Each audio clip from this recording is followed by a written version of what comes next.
Good day, everyone.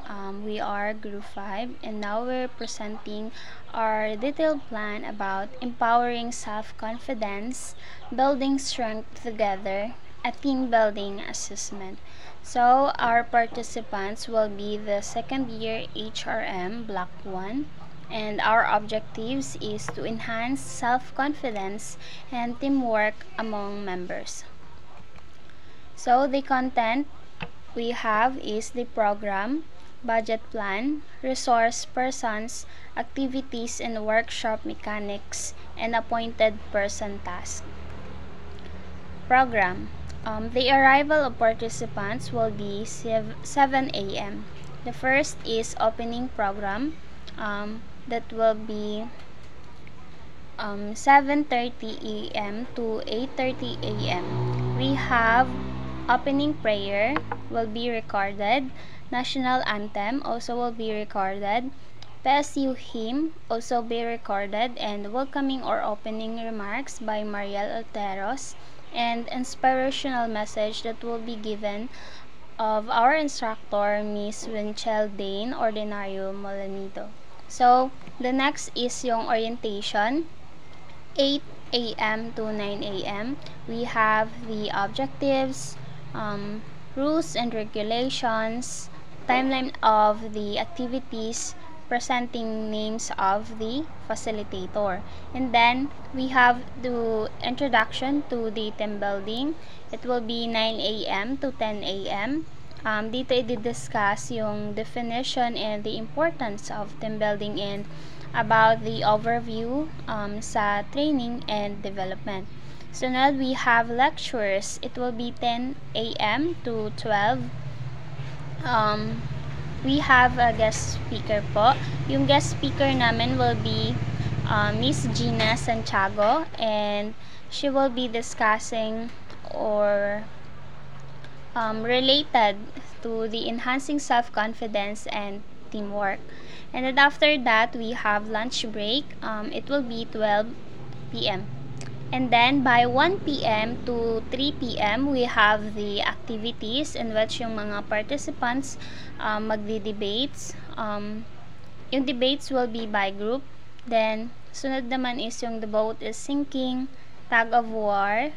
And then we have also a workshop. It will be 3 p.m. to 4 p.m. We have the DIY crafts. Yung DIY crafts po, yung materials na gagamitin, and it will be provided by the facilitator. And then yung sa open forum, and then reflection. And then we have also the feedback. Yung feedbacks, it will be 4 p.m. to 4:30 p.m. This facilitator will be give a survey questionnaires, and also we do observation sa mga nag-participate. And then number 9, we have awarding of certificates. It will be 4:30 to 5 p.m. We have certificate of appreciation for guest speaker and certificate of participation sa mga participants. And lastly, we have the closing remarks. It will be 5 p.m. to 5:30 p.m. So, my topic is about the budget plan. So, the budget plan is we have the number of participants na kailangan ng participants na 15 to 20 participants. And then, sa duration is 1 day is dapat matapos na yung event na yon. And then, yung location is a school gymnasium. And yung estimated budget namin is 10,000 pesos. So, sa budget categories namin is, number 1 is we have the venue or location. So, sa venue and location is kailangan namin dito ng mga audio-visual equipment. So, kasama na dito yung projector na hihiramin sa school, the speaker and mic, laptop also, na provided naman ng aming member. So, kailangan din namin ng tables and chair na hihiramin din sa school.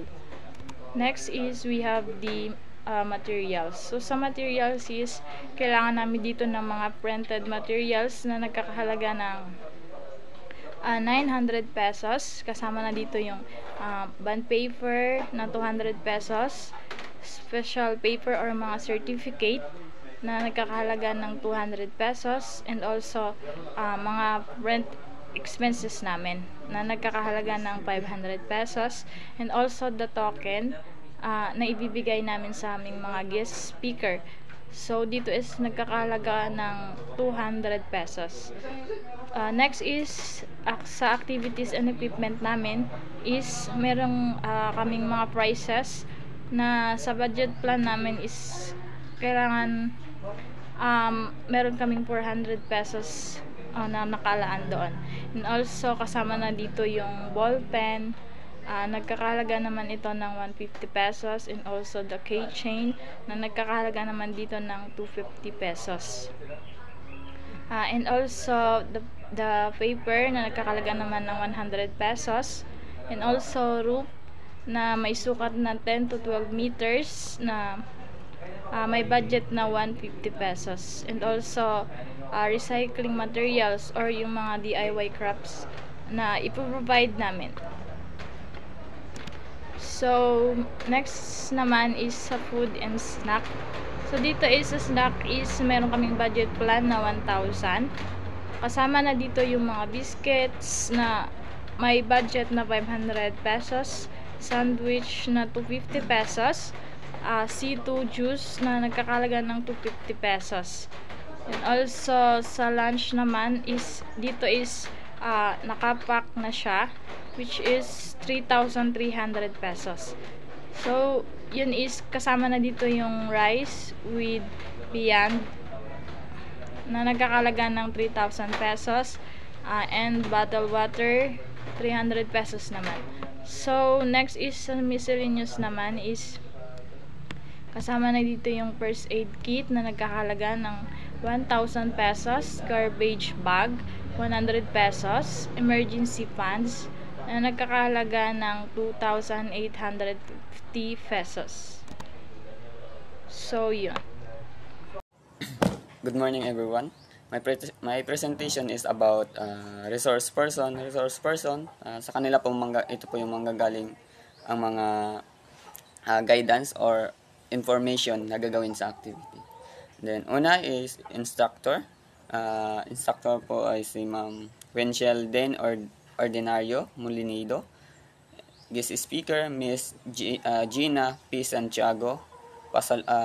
Facilitator Alteros Barong Kasim Payo Tuding, and last MC Mr. Ronald Payo.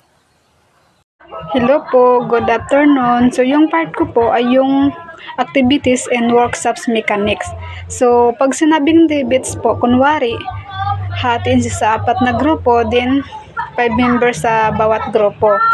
So ang both and syncing naman po, example, kapag sinabi ng MC, group yourself into 3, so bawat participants ay kailangan maghanap ng 2 tao para makabuo ng grupo, may 3 miyembro. Tag of war naman po, ang tag of war ay hatiin ang mga participants sa 4 na grupo, bawat grupo ay bubuo ng linya at maglaban sa pamamagitan ng paghila ng lubid. So ang huling matira sa grupo ay yung magiging winner.